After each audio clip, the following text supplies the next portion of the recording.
Welcome to Circuit Analysis. Today we're going to talk about Tickle scripting.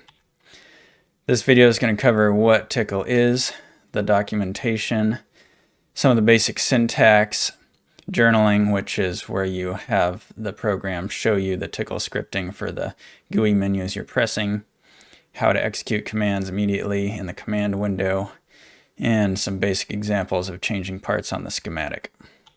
So what is Tickle? It stands for the Tool Command Language. It's a standard programming language, so the nice thing about that is there's plenty of documentation online, and it's used for a lot of CNC type things and different CAD program automation. And it's totally text-based, so that's a little weird. We'll talk about that more with the variables, but all the variables and everything are stored as text strings. So for the documentation, there's these three basic references. This tickle.tk website is the main official site. And then I've got these two other ones. I'll put these links in the description, but I'll just show you real quick. This is the Tickle website. This here is this reference guide that I found helpful. It's just on this cheatsheets.org. And then on the EMA Design Automation website, there's this Tickle TK extensions. I think this comes with the installation package, so it should be in there somewhere. Sometimes it's easier to just Google it. And this EMA Design Automations is the official vendor for PSPICE and OrCAD, so they have some of this documentation. I think this is for 17.2, but it's all pretty much the same, 17.4. Here we are in Capture. The first thing to do is get this window set up at the bottom. I'm going to expand it so it's bigger. If you don't see it, you can go to View, and then they have here Command Window. Just check that to get it to pop up.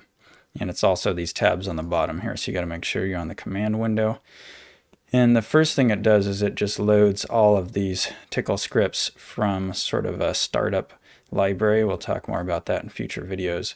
But that's what all this is. It's all the default scripts that are loaded, and a lot of those control some of the menus and windows up here. But the first thing I like to do is type CLS for clear screen and hit enter. So that gets rid of that. To write text, like if we're going to do a basic hello world, the sort of print function is puts. So you can put puts hello world, something like that. And so we have an error already. So when you have an error, if you want to get more info in this window, what you can do is puts and then the error message variable. This is one to memorize here. So you put a $sign if you want to access a variable, and you type the keyword as error info. So that there tells you what the error was, and it will give you a lot more information if you have something where you're calling scripts and it has a lot longer of an error chain. Anyway, so if we do this again, we can do puts, and we'll put quotes hello world, and there, it likes that better. So the other thing you can do is puts, this is a keyword, Tickle version. So this OrCAD has Tickle 8.6 installed. So now let's talk about variable types. So like I was saying before, it's sort of vague as to whether or not there's actual variable types because everything is just a string. But it does have operators that kind of fake variable types. Anyway, to make a variable, you do set, and then you give it a name. So we can call it like var1, and we can say 5. So now if you want to access that, you can say like puts, put the $sign to access the variable, var1. That'll return 5. Now because it's all strings, you got to be a little careful if you're doing things with slashes, and that comes up a lot if you're doing a directory. So like if we put set var2 and we want to make it like this right here, if you don't have any spaces in it, you don't technically need quotes, but you got to think about, do I want to just put the text? Do I want to have quotes around it?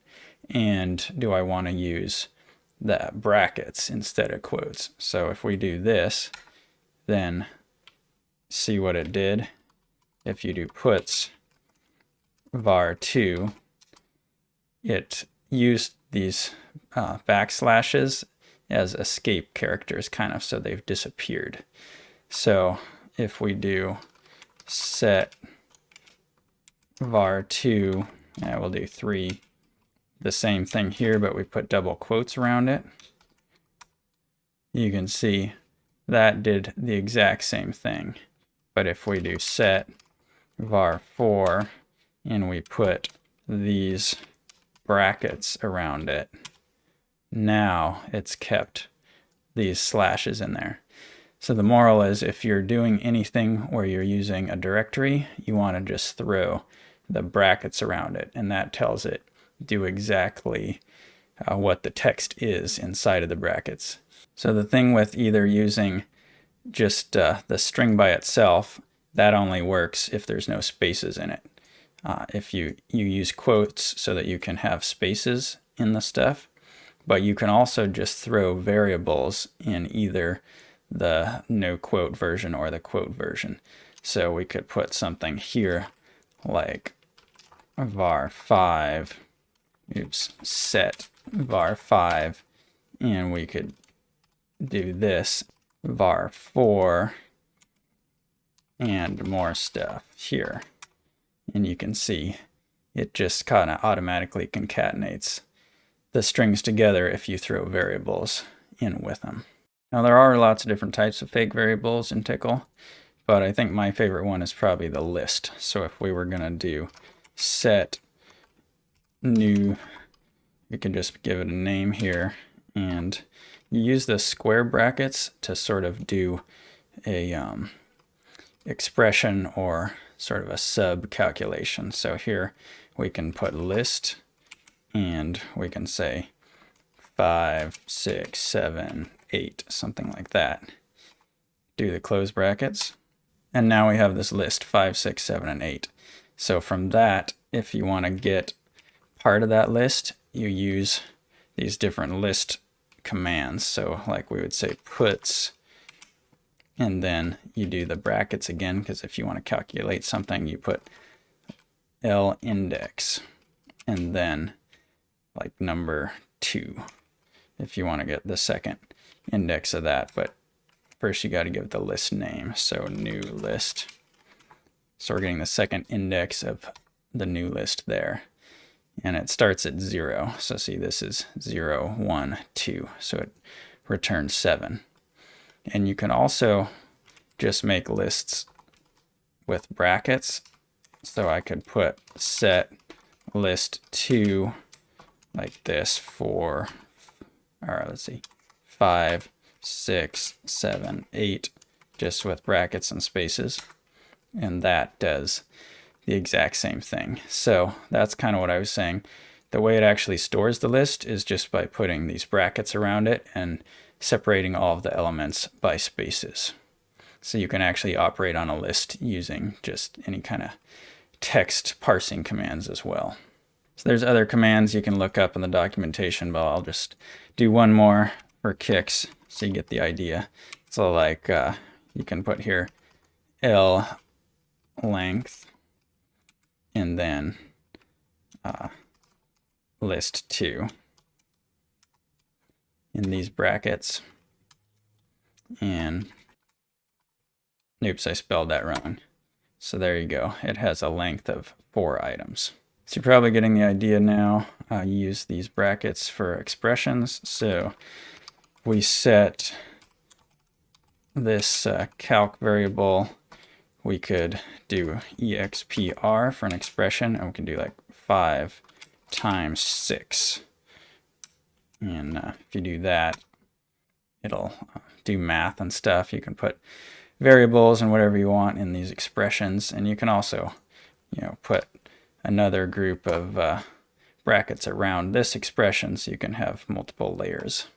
So now let's talk about making an external script file. If you make a new document here in a folder, just make a text file, and you can call it, we'll just call it test, but you want to do .tcl for Tickle. And I have this set up so that it's linked to Visual Studio's code. So this is my favorite text editor for most kinds of programming things, but if you go over to the side here, they've got extensions, and you can get the Tickle extension. In here there's a few different ones. I've got this one right here, and that one colors the text to make it easy when I'm typing stuff. So here we can start by writing a loop. So we're just going to do a variable here, to print, and this one is this list of 1 through 5. To do a for loop, normal style, you do it like this. You say set I equals 0. Then right here, your second group, it has these 3 groups that are in these brackets. So the first group is your variable. The second one is your condition. So while I is less than, and here I'm going to put the list length of to print here. So it's going to go 5 times. And then the third one is we're going to increment I. So that's just adding 1 to it each time. And notice here where you do and don't have these dollar signs. So you don't when you're setting it here or when you're incrementing it, but you do when you're accessing it here and also when you're looking for the length of this one. So now here we're going to do puts. So this will just print out, and we'll put list index to print. And that one we're going to do the I index, but these are both going to need dollar signs here because we're accessing the variables. And we can save that. So to run this file, we use the command source. So what I like to do, write source here, and then you have to give it the source. Remember, we want to use brackets if we're going to have a directory. Get this directory here where the text file is, and we'll put that in here. We have to do an extra slash and do test.tickle. And then here I'll just do control question mark is the shortcut in here to put a make a comment. So you make comments in Tickle with this hash or pound sign here. So I'm going to save this so I can just copy that now, and I can go back over to capture here and paste it in the window. And you can see it did the loop. It printed each value in that list. So now I'll show you another way to do a for loop, which is the for each. So this is like most languages. You just give it a variable here. We'll just call it A, and then in we're going to say to print, and then we just make some brackets like this. We'll copy and paste this one in here, and here we're just going to put A. So in this one, for each A and to print, so A is going to be 1, 2, 3, 4, 5. So we can comment this one out now, save it, run it again. So see, it prints it out again using the other loop method. So now I'll do a quick if. So here we could also say if, and then you do the brackets again. We can say A is maybe like less than 3, and then we can say puts less, and else we can just let it print it. So that's how you do an if statement. And the other thing I'll point out here is you can add multiple commands on one line if you use the semicolon. And I use that a lot if I want to put a comment. So you can't just put a comment here and then write kind of like whatever you want to do. See, it doesn't turn green, but if you put the semicolon, that ends the line, and then you can put a comment. So that's how you add multiple things to one line. That also helps too if you want to paste just a single line in the command window. You can put a bunch of commands on one line separated by semicolons. If we save this and run it again. Oops, I forgot the comment. So we'll have to delete that and run it again. So it printed less twice, and then the rest of them with the if statement. So the last thing I'll go over is functions, or as they call them here, procedures.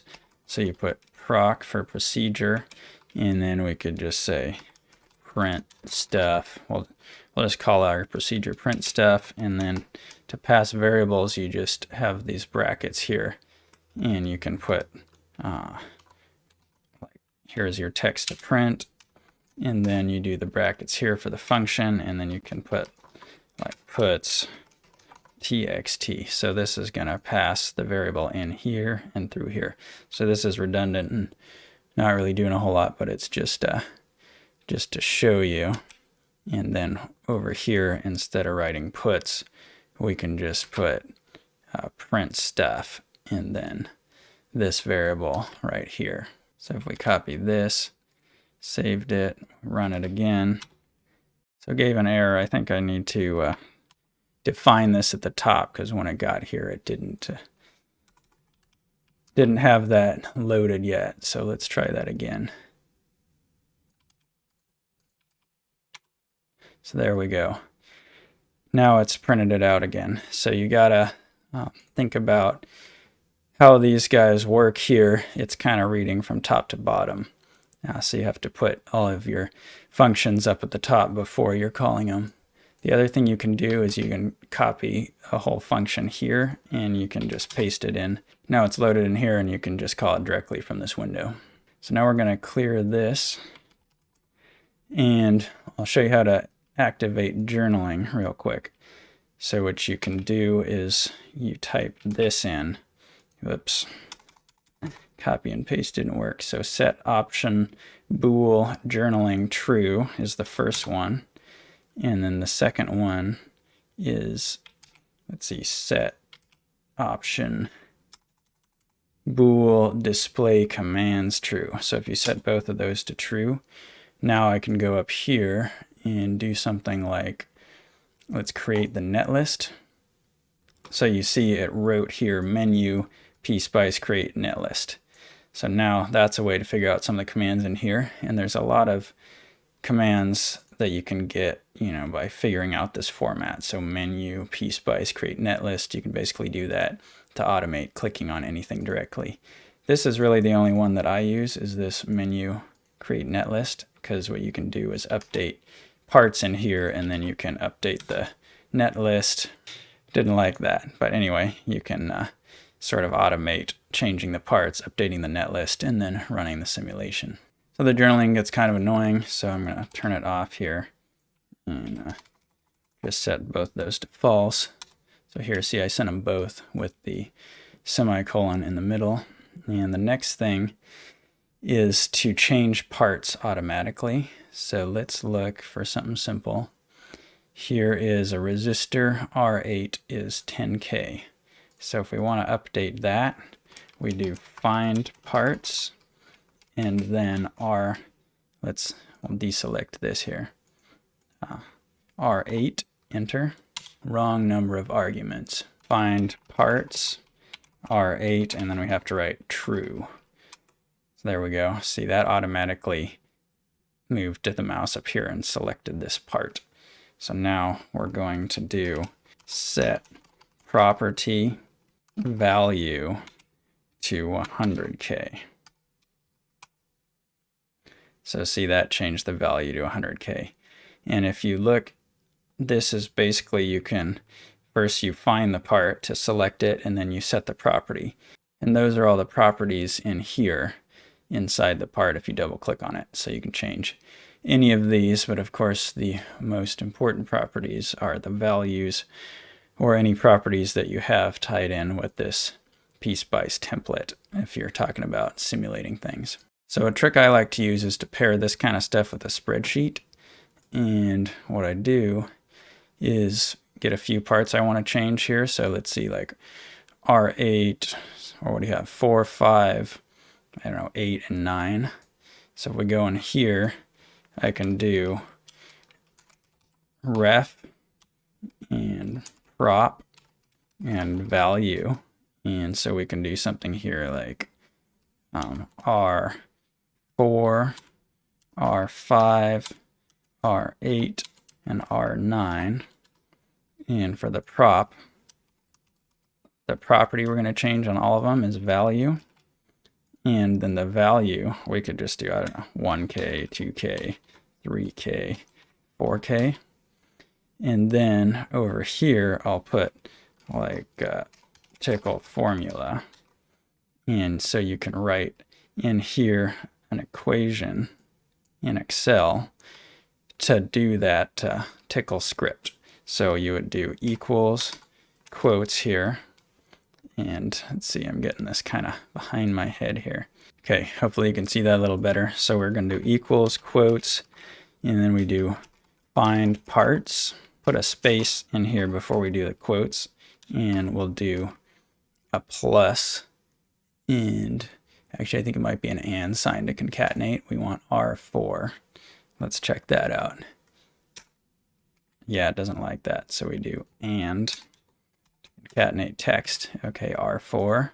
So we do and another quote, and we're going to do a space, and we're going to say true, and then we're going to do the semicolon. So we're on to the next part of it here, and we're going to do space set property, and then we do the property name. So we give it a space and say, oops, say and to concatenate the property here, and we'll put another and continue quote.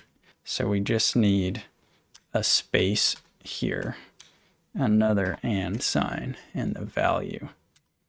So this here, see, this is that the two tickle commands stuck together. Find parts, R4, true, end of command, and set property value 1K.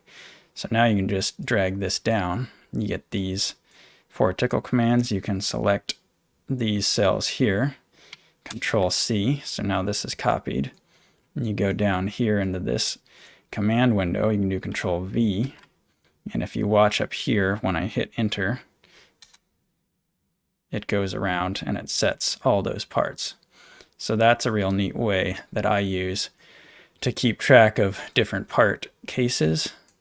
And that's really helpful if I'm doing like worst case kind of things, or if I want to keep track of a few different states of the circuit.